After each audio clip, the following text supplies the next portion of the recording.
तीन सप्ताह हेलाणी विद्युत विच्छिन्न अंधार झारसुगुड़ा बेलपाहाड़ पौर परिषद जोराबगावासी लखनपुर खनि क्षेत्र कोईला खनि को एक रास्ता निर्माण पर किछि समय पर विद्युत विच्छिन्न करा कथा कहुला हेले रास्ता निर्माण पर एबे विद्युत संजोग करूनाहांती खनि कर्तृपक्ष जहाँफल अंधार रोचंती गाँ लोके अन्यपटे विद्युत विच्छिन्न थिबारु बोरवेल मध्य काम देउनी तेणु विद्युत एवं पानी बिना हंतसंत होउछंती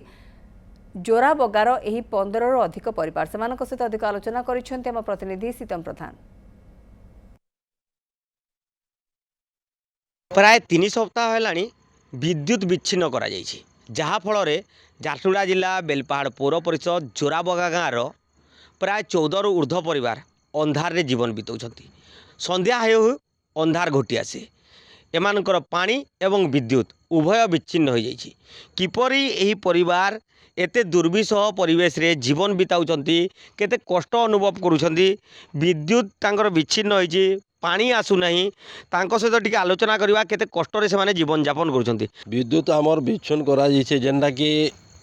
एमसीएल कहला गोटे रास्ताटे बहरा जीवा बाईपास रास्ताटे सेपटे आमर लाइन था एमसीएल से लाइनटा दौला आमको लखनपुर माइंस वाला तापर कहला 2 दिन पर आम तुम लाइन जोड़ी देबू तापर आम गलु लखनपुर पीओ पास को पीओ कहला तुम्हें से ठारू घर छाड़ी छाड़ी पलो आम तुमको लाइन देबूनी कि पानी भी देबूनी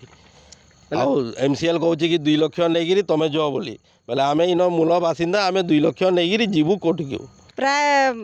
19-20 दिन हो गलान लाइन काटी देछन आमे बहुत अंधार थी रहूँ तारपर आम रोसईबास करवार लगी भी असुविधा होचे बहुते आमर छुआ मनकर किछि पिला डीएवी रे पढ़ुछन सेमानकर एग्जाम चलुचे से छुआ माने मम जाली करी किबा चिमनी जाली करी पढ़ुछन सेमानकर बहुत असुविधा होचे। रंधा बड़ा तो अंधार हेले असुविधा हेबा किंतु सांप कटियार भय केते होचे सेटा तो बहुत भय हेबा सबुआड़े माइंस कुड़ी देछे तो सेमाने जीवे काई मनुष्य केन केन सीधी पले जाउछे कि गाय बलद पिकिट पतंग उड़ी करी केंदी पले जावे सांप तो कहीं पले नहीं पारे जेंदी पारे से दी से माने चला प्रचला करछन घर के भी आसी जाउछन। बहुत तकलीफ होउछे काहे थिले पानी देला जैसे थी तकलीफ होउछे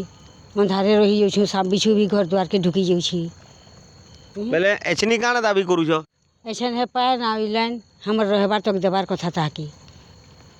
निश्चित भाव में पानी एवं विद्युत एक मौलिक आवश्यकता ताहा एबे एमानंकर विच्छिन्न होइछि जहाँफल से माने बहुत असुविधा भोगुचंती। जड़े छात्र अछंती तांको टिके पचारिबा बाबू तमे केते पढ़स संध्या बेले पढ़ी के आसुची माने